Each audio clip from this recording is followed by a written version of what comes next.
ಸರ್ಕಾರಿ ಶಾಲೆಗಳಿಗೆ ಕಳಪೆ ಮಟ್ಟದ ಆಹಾರ ಪೂರೈಕೆ ಮಾಡ್ತಾ ಇರುವ ಆರೋಪ ಕೇಳಿಬಂದಿದೆ. ಉತ್ತರ ಕನ್ನಡ ಜಿಲ್ಲೆಯ ಹಳಿಯಾಳ ತಾಲೂಕಿನ ಯಡೋಗ ಶಾಲೆಯಲ್ಲಿ ಬಿಸಿಯೂಟಕ್ಕೆ ಕಳಪೆ ಆಹಾರ ಪೂರೈಕೆ ಮಾಡಿರೋದು ಬೆಳಕಿಗೆ ಬಂದಿದೆ.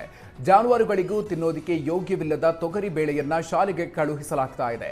ಸರ್ಕಾರ ಶಾಲಾ ಮಕ್ಕಳ ಜೀವದ ಜೊತೆಗೆ ಚೆಲ್ಲಾಟ ಆಡ್ತಾ ಇದೆ ಅಂತ ಪೋಷಕರು ಆಕ್ರೋಶವನ್ನ ಹೊರಹಾಕಿದ್ದಾರೆ. ಮಕ್ಕಳಿಗೆ ಕಳಪೆ ಮಟ್ಟದ ಆಹಾರ ಪೂರೈಸುವವರ ಹಾಗೂ ಸಂಬಂಧಪಟ್ಟವರ ವಿರುದ್ಧ ಕ್ರಮಕ್ಕೆ ಆಗ್ರಹಿಸಿದ್ದು, ಸರ್ಕಾರಿ ಶಾಲೆಯಲ್ಲಿ ಊಟ ಬೇಡ, ನಮ್ಮ ಮಕ್ಕಳು ಮನೆಯಲ್ಲೇ ಊಟ ಮಾಡಲಿ, ಶಾಲೆಗೆ ಹೊಸ ಬೇಳೆ ಕಾಳುಗಳನ್ನು ಪೂರೈಕೆಯಾಗುವವರೆಗೆ ಶಾಲೆಯಲ್ಲಿ ಊಟ ಮಾಡೋದು ಬೇಡ ಅಂತ ಪೋಷಕರು ಮಕ್ಕಳನ್ನ ಊಟಕ್ಕಾಗಿ ಮನೆಗೆ ಕರ್ಕೊಂಡು ಹೋಗ್ತಾ ಇದ್ದಾರೆ. ಆಕಸ್ಮಿಕ ಅಗ್ನಿ ಅವಘಡದಿಂದ ಮನೆಗೆ ಬೆಂಕಿ ಹೊತ್ತುಕೊಂಡು ಮನೆಯಲ್ಲಿದ್ದ ವಸ್ತುಗಳು ಸುಟ್ಟು ಕರಕಲಾಗಿರುವ ಘಟನೆ ಬೆಳಗಾವಿಯ ಬೈಲಹೊಂಗಲದಲ್ಲಿ ನಡೆದಿದೆ. ಬೈಲಹೊಂಗಲ ತಾಲೂಕಿನ ಹೊಳಿಹೊಸೂರ ಗ್ರಾಮದಲ್ಲಿ ಬೆಂಕಿ ಜ್ವಾಲೆಗೆ 3 ಮನೆ ಹಾಗೂ ಮನೆಯಲ್ಲಿದ್ದ ವಸ್ತುಗಳು ಸುಟ್ಟು ಕರಕಲಾಗಿದೆ.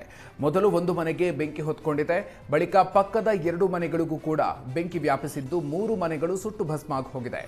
ಬಾಳೇಶ ಹಜೇರಿ, ಲಕ್ಷ್ಮಣ ಡವಳೆ, ಕಿರಣ ಹಜೇರಿ, ಶೇಖರ ಹಜೇರಿ ಅನ್ನೋರ ಮನೆಗಳು ಬೆಂಕಿಯ ಜ್ವಾಲೆಗೆ ಭಸ್ಮ ಆಗಿದೆ. ಇನ್ನು ಬೆಂಕಿಯ ಕೆನ್ನಾಲಿಗೆಗೆ ಮನೆಯಲ್ಲಿದ್ದ ದಿನಬಳಕೆಯ ವಸ್ತುಗಳು, ಬಂಗಾರದ ಆಭರಣಗಳು, ನಗದು ಸುಟ್ಟು ಭಸ್ಮ ಆಗಿದೆ. ಸ್ಥಳಕ್ಕೆ ದೌಡಾಯಿಸಿದ ಅಗ್ನಿಶಾಮಕ ಸಿಬ್ಬಂದಿಗಳು ಬೆಂಕಿ ನಂದಿಸುವಲ್ಲಿ ಯಶಸ್ವಿಯಾಗಿದ್ದಾರೆ. ಶಾರ್ಟ್ ಸರ್ಕ್ಯೂಟ್ ಕಾರಣಕ್ಕೆ ಬೆಂಕಿ ಹೊತ್ತಿಕೊಂಡಿರುವ ಶಂಕೆ ವ್ಯಕ್ತವಾಗಿದೆ. ಡಿಸೆಂಬರ್ 8ರಿಂದ ಬೆಳಗಾವಿ ಸುವರ್ಣಸೌಧದಲ್ಲಿ ಚಳಿಗಾಲದ ಅಧಿವೇಶನ ಶುರುವಾಗಲಿದೆ. ಆದರೆ ಅಧಿವೇಶನ ಆರಂಭಕ್ಕೂ ಮುನ್ನವೇ ಬೆಳಗಾವಿ ಜಿಲ್ಲೆ ವಿಭಜನೆಗೆ ಕೂಗು ಜೋರಾಗಿದೆ. ಬೆಳಗಾವಿಯಿಂದ ಗೋಕಾಕ್ ಪ್ರತ್ಯೇಕ ಜಿಲ್ಲೆ ರಚನೆಗೆ ಹೋರಾಟ ತೀವ್ರಗೊಂಡಿದೆ. ಗೋಕಾಕ್ ಜಿಲ್ಲೆಗೆ ಒತ್ತಾಯಿಸಿ ಇವತ್ತು ಗೋಕಾಕ್ ಬಂದ್ಗೆ ಕರೆ ನೀಡಲಾಗಿದೆ. ಶೂನ್ಯ ಸಂಪಾದನಾ ಮಠದ ಮುರುಘರಾಜೇಂದ್ರ ಸ್ವಾಮೀಜಿ ನೇತೃತ್ವದಲ್ಲಿ ಗೋಕಾಕ್ ಜಿಲ್ಲೆಗಾಗಿ ಹೋರಾಟವನ್ನು ನಡೆಸಿದ್ರು. ನಗರದಲ್ಲಿ ಬೃಹತ್ ಪ್ರತಿಭಟನಾ ರ್ಯಾಲಿಯನ್ನು ನಡೆಸಲಾಯಿತು.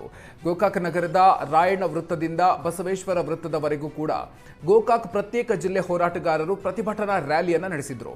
ಸಂಗೊಳ್ಳಿ ರಾಯಣ್ಣ ವೃತ್ತದಲ್ಲಿ ಟೈರ್ಗೆ ಬೆಂಕಿ ಹಚ್ಚಿ ಆಕ್ರೋಶವನ್ನು ಹೊರಹಾಕಿದ್ದಾರೆ.